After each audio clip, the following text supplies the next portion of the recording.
Along with GM CEO Debora Johnson, we want to acknowledge the RTD Security Police Chief Steve Martingano.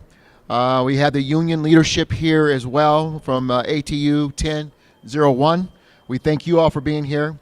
Let me also acknowledge Board Chair Vince Buzik, who is here as well, somewhere in the crowd. Chairman Vince Buzik, thank you very much.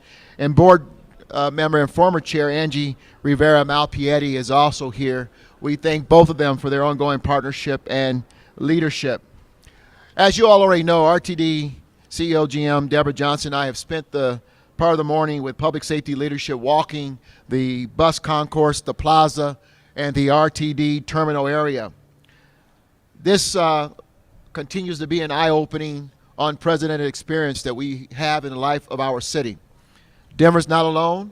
I've spent a lot of time talking with mayors and other transit directors around the country. Unfortunately, this is the season in our nation where we are seeing an amazing surge of synthetic opiates and fentanyl and other very deadly, dangerous drugs being proliferated across our cities. Since last fall, we have been partnering with RTD to address safety concerns in and around the bus terminal and concourse. Our top priority is and has been to restore a welcoming environment and ensure the safety and security of travelers, employees, everyone who visits, lives, or works near Denver Union Station. You've heard me use this phrase, firm compassion. It is an approach RTD has embraced. A firm compassion has guided our joint efforts since last fall. We have engaged community partners and co-responders in ongoing outreach efforts, offering support for people who are sick or in need of housing, diverting those who are willing to accept help, and when we can, ensuring that services and treatment are sought by those who enter the criminal justice system. We must not forget that in Union Station, not only do we have travelers, we also have people who live here. We have people who work here. We have people who traverse this area for entertainment. And this is why the challenges we are seeing here at RTD Terminal are impacting the quality of life of everyone in this entire city, the city and the metro region. But it's also, again, what we are seeing across the nation and also throughout Colorado. But let me be clear.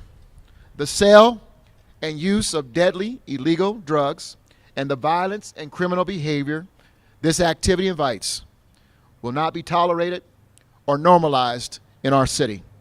Not here, not anywhere in Denver, Colorado.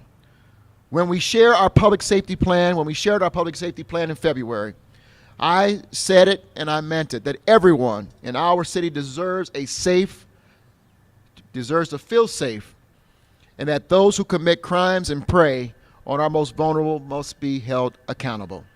This is not about housing or homelessness. What we are seeing here is not homelessness. This is about the sale and use of deadly illegal drugs. In our effort to support RTD, the Denver Police Department and public safety agencies have done an outstanding job balancing needed outreach with enforcement efforts. DPD officers have made more than 700 arrests at RTD's Union Station Terminal in the first 2.5 months in 2022. Denver Public Safety Agencies worked with the Denver City Attorney's Office to place area restrictions on repeat offenders. As of March 1st, there have been 101 arrests due to violations of area restrictions. DPD has conducted high visibility patrols and 15 planned operations that have resulted in more than 1,000 arrests, ranging from violent crimes and drug-related violations to trespassing between November of last year and March 22nd of this year. We focused on long-term narcotic operations in this area, culminating in the arrest of numerous illegal narcotic dealers. Of the arrests that DPD has made here in the first quarter, 233 were drug-related. Enforcement efforts have also resulted in recovery of 17 firearms between November of last year and, of course, late this month. Denver police officers, joined by Denver Sheriff deputies and RTD security forces, conducted the largest operations to date at the RTD terminal at Union Station in February, targeting suspected drug dealers and violent criminals, resulting in 42 arrests, which included 10 felonies. In addition, Denver Police Department provided RTD with a design site audit in February of this year, outlining detailed crime prevention recommendations, which we are glad to hear and see that our partners at RTD are already in the process of implementing.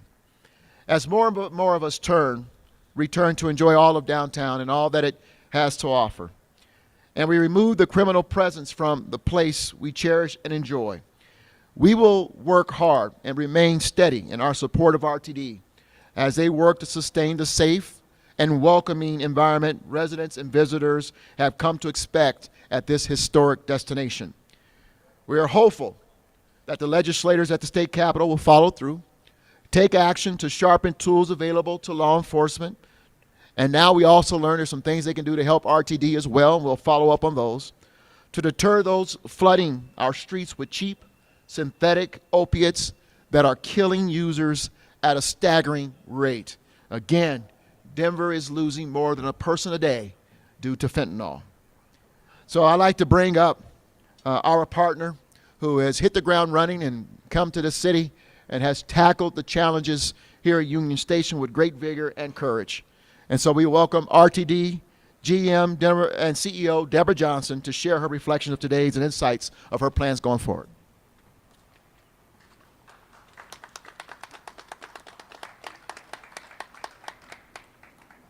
Thank you very much, Mr. Mayor. It's a pleasure to be with all of you today. He did acknowledge all of our partners, and I'm glad that we've had the opportunity to come out and walk the campus. I've had the opportunity to speak with many of you, but I cannot emphasize the importance of this partnership we have with the City and County of Denver. RTD is committed, as the mayor said, the city and county is as well, to creating a safe and secure environment. Public transportation, I believe, really is the vehicle that unleashes people from their limitations. And when that is hindered, recognizing it's a great economic driver, as you can see this backdrop, this being the crown jewel of the city, with our commuter rail lines, our bus routes, and our light rail lines, this is pivotal to the vitality of the city and county of Denver, and we are committed. Let me stress that we are committed to ensuring that people feel safe and secure when they traverse this intermodal hub. As the mayor said, the city and county partnered with the Regional Transportation District just in February and did an analysis referred to as a crime prevention through environmental design. We embrace that with vigor. We are looking forward to implementing a myriad of different initiatives to return this intermodal hub to the intent in which it was designed.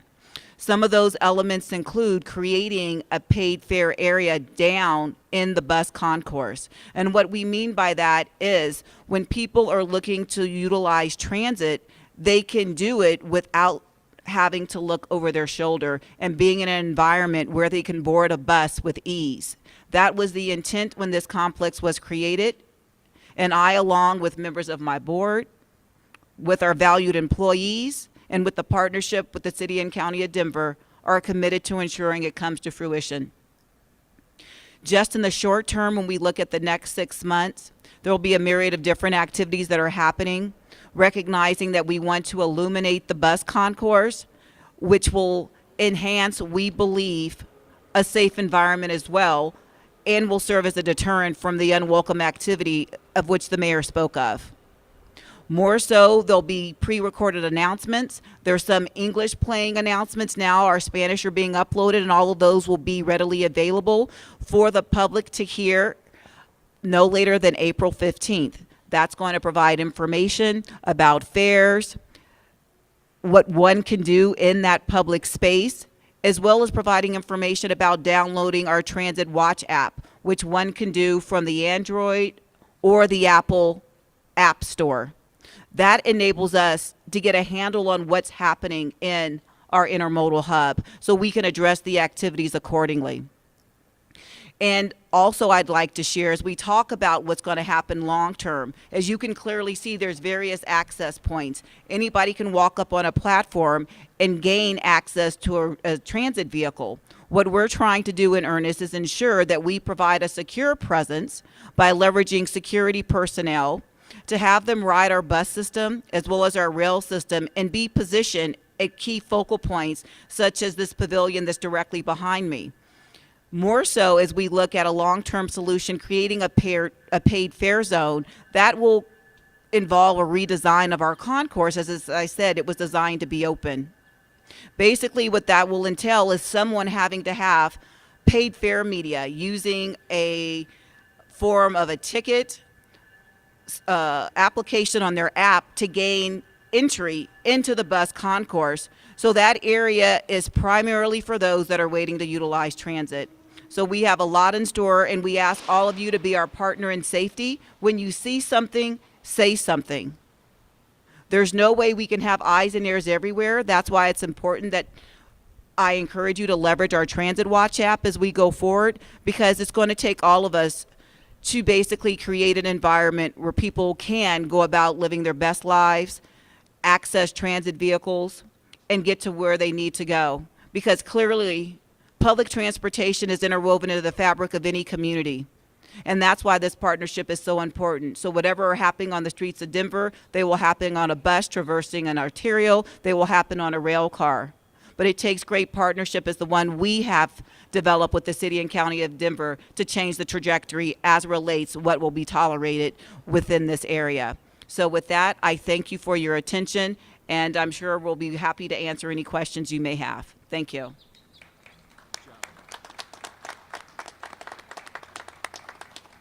So we'll go ahead and open the floor for questions.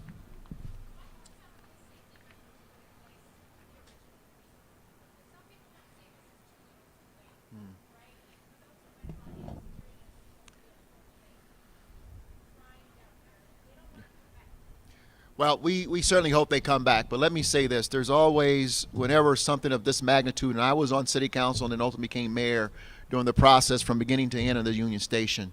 The first hurdle, of course, was making sure we could find the resources to get it done. We did creative things. It took a while to do that. This is a $600 million complex funded by the people of this city and the federal government in partnership. And they, you know, it's treated like every other transit. What we're seeing today, and I'm sure RTD will let RTD comment on the infrastructure of the safety measures, is unprecedented in terms of the type of surge of this synthetic drug that's happening here. I mean, you can walk through and you can smell the whiffing and people obviously not quite, you know, in their right minds with regards to what's happening down here. So the reality is unprecedented. You know, we always would love to have all the perfect information at the beginning and expectations and kind of plan for whatever could possibly happen, but there's just no way. The key is to react now, react in a way that is thoughtful, that is smart, gives people the freedom to enjoy this transit system, feel safe, and create an environment where everyone can enjoy it. And so, you know, just like anything, you learn from what's happening, you fix it, and you move forward, and that's what we're hoping to do. Anybody from RTU, Deb, you want to join that? Yes, thank you very much for the question. Recognizing the intent here was to have an open and welcoming environment, as I spoke of briefly momentarily ago. It was to be the living room of Denver. And so in doing so, this was a design concept that the designers at the time thought would be most conducive. Hindsight is 2020, and we can always go back and say what we could have, should have done. But as the mayor indicated, what are we doing as we look towards the future? And I think the steps that we're taking are meaningful. This is not indigenous to the City and County of Denver, nor are these activities indigenous to the Regional Transportation District. I have the opportunity to engage with my colleagues across the country. This is happening in every metropolitan core. I can speak with my colleagues in Chicago. It's happening in Seattle. It's happening in the City and County of San Francisco. It's happening in Los Angeles. And it's happening in other bedroom communities that do have a transit arm as well. And so basically what's incumbent upon us, the operative word in what we do is public. So when you talk about public transit, we don't pick and choose our customers because basically it's up to the public as a whole. That's why we're working in tandem to help mitigate this problem as we go forward. Thanks. Which of the initiatives will have the most immediate impact? The paid fare area won't happen for quite some time. So, of the initiatives you mentioned, which will have the quickest impact on the situation? So basically, when we talk about quick impacts, before I answer that question, I need to provide context for you. I really do believe that our paid fare areas are happening expeditiously. Considering that we are a public entity and we're stewards of taxpayers' dollars, we have to go through a procurement process to ensure that there's fair and open competition. In relationship to doing that, we have already started that process. And so as we look at it holistically, the reason for the timeline, there's so many uncertainties. We talk about what's happening in the country holistically. There's supply chain issues. We have plywood on our windows due to the fact that they've been broken out, but we can't get the materials nor the supplies. So I think there's ancillary impacts that we have to be cognizant of. So when we talk about short term, I want to temper everybody's expectations as we go forward. But one immediate aspect I would say is having our security personnel be positioned in such a way. We need people to use the Transit Watch app so we have data analytics so we can make informed decisions about how we deploy those fixed post assignments so we can create an environment that's welcoming.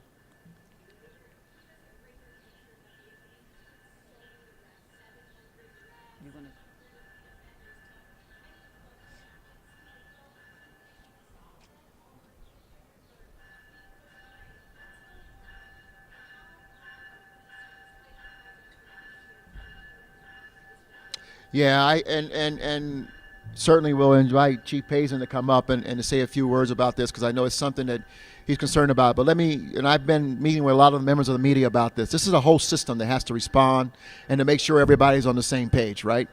We got to make sure that the legislature and the governor hears us and that they understand what's happening here on the ground and how the laws that are being passed impact. And they made some progress this past week with the fentanyl law. We're going to hopefully continue to get their ear on how we need to deal with the possession side of this. But our district attorneys, our judges, our police officers, and how we file complaints, working with the federal government, quite frankly, is going to be very important. So I'll just continue to say this is a whole system that has to respond and to make sure that we're holding those who need to be held accountable are being held accountable and that they're not allowed to continue to prey on people who are in this terminal. Chief Payson, I'll bring you up as well. Nicole, great question. First and foremost, let me thank the women and men of the Denver Police Department, the RTD police and security team that have worked tirelessly since November. We are much safer today than we were before this project started, and the women and men that have done that work deserve credit. We also come out here and utilize outreach. Our outreach case coordinator has helped connect people to services, and those efforts will continue. I also want to remind our community that we've been in tough spots like this before. It wasn't that long ago that you all were reporting on the issues that we had in the Cherry Creek bike path along Spear and Colfax. And it took a monumental effort utilizing every tool available so we could address the heroin issue that we were facing at that time that too many people in our city were losing their lives to. Well, our challenges have grown exponentially because now we're talking about fentanyl, something that is 50 times more powerful than heroin. At the same time, some of those tools that we had available to us have been taken off the table. Now, this is when we have to come together collectively in order to address this. So what I will say is safety is improving. We're not where we want to be, but in partnership with RTD, our other city partners, we will get there. However, this is a challenge unlike any that we have ever seen.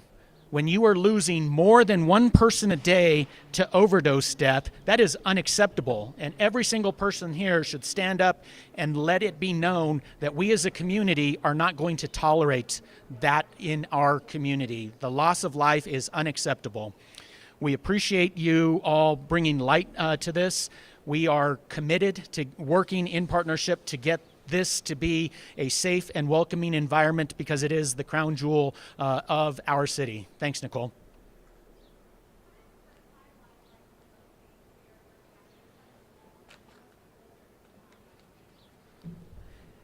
So in relationship of the timeline, we're looking at anywhere from 12 to 16 months, and the reason why there is that spread is contingent upon what I stated before relative to having materials, but more specifically what we are doing currently is bringing on a consultant that would design to do an assessment first and foremost, because recognizing if you go into the bus concourse, there are several entry points, including the platforms. There are 7 access points to get into the bus concourse. So when we talk about making a paid fare zone, we have to ensure that we are being diligent. We do not want to limit access for people with disabilities. We want to ensure that we maintain emergency exits. And all of those different things will come into play, and it's just contingent upon us being able to go through the procurement process and basically have a design that we can then leverage and ensure that we can get a contractor on board to address those design issues.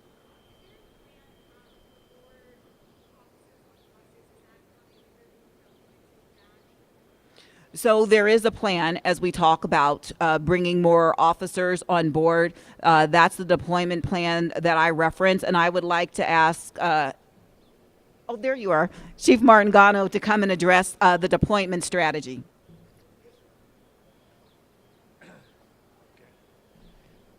Thank you for that question.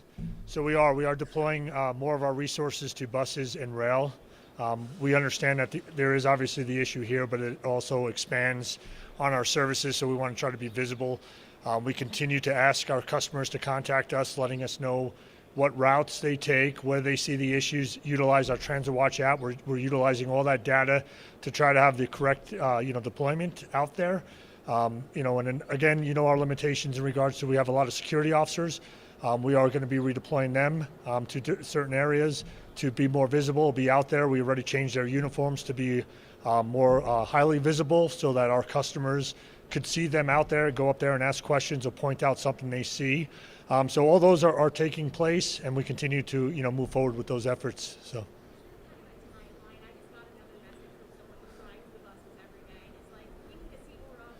Yeah. So our internal deployment is going to start this upcoming Monday, is when we're going to show a little bit more of the deployment, and there are going to be more impact teams. We're going to have a bus and rail impact team that's going to be out there. We also rely on secondary employment. I don't know if you know, but RTD hires secondary employment officers with Denver as well as Aurora and Thornton PD. We have been reaching out to other agencies to see if they could assist us in that capacity. I think what we're all experiencing is every police agency is a little short right now, and for someone to devote their time off as well to assist us, we're having a little bit of struggles there, but we continue to try to tell them to come out and assist us and be as much incentives as we can for them to do that. So.